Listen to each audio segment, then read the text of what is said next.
Slogan দিলেই ভয় পান, আপনারা আসছেন কেন আমার?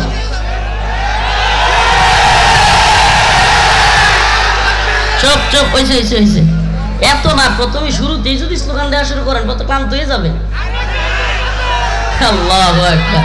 এই মুজাহিদ বসেন, মুজাহিদরা বসেন, চুপ থাকেন, কথা বলতে দেন, কথা বলতে দেন। মাশাআল্লাহ, আল্লাহ পাক কবুল করুক। এই জজবাটাকে আমাদেরকে কেউ থামাইতে পারবে? আল্লাহু আকবারের আওয়াজ চলবে কি চলবে না? কথায় থেমে যাবে? আল্লাহর জন্য এই আওয়াজ চলবেই, প্রয়োজনে দিনের জন্য জীবন দেওয়া লাগবে। ইয়া আইয়ুহাল্লাযীনা আমানু ইসতাঈনু বিস-সাবরি ওয়াস-সালাহ ইন্নাল্লাহা মা'আস-সাবিরিন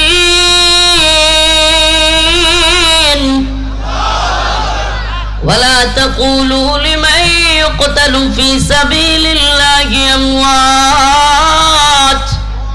বাল আহইয়া ওয়ালাকিন লা তাশউরুন।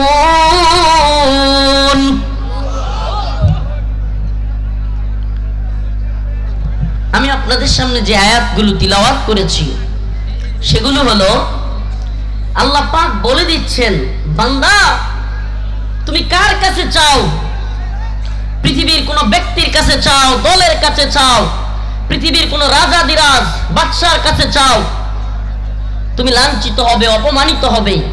কিন্তু যদি আমার কাছে চাও, তুমি আমার কাছ থেকে পাবা, এবং আমি এই তরিকাও বলে দিচ্ছি। সুবহানাল্লাহ। আচ্ছা, পৃথিবীর যে কারো কাছে চান, লজ্জিত হওয়া লাগে কি লাগে না? খুঁটা দেয় কি দেয় না? খুঁটা না দিলেও নিজে নিজে ছোট লাগে। খুঁটা না দিলেও নিজে নিজে কি মনে হয়?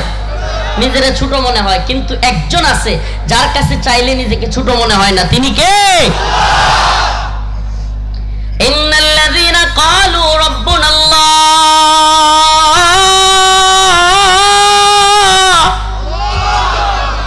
আমি আল্লাহু আকবার আওয়াজ আরো জোরে বলতে বলতাম না, কিন্তু এই আয়াত যেদিন থেকে পড়েছি, যে যারা বলবে রব্বুনাল্লাহ, আমার রব কে, তুম্মাস্তাকামু, এবং এই কথার উপর অটল অবিচল থাকবে, আল্লাহ তাখাফু ওয়ালা তাহজানু ওয়া আবশিরু বিল জান্নাহ, তাদের কোনো ভয় নাই, পেরেশানি নাই, তাদের জন্য জান্নাতের সুসংবাদ।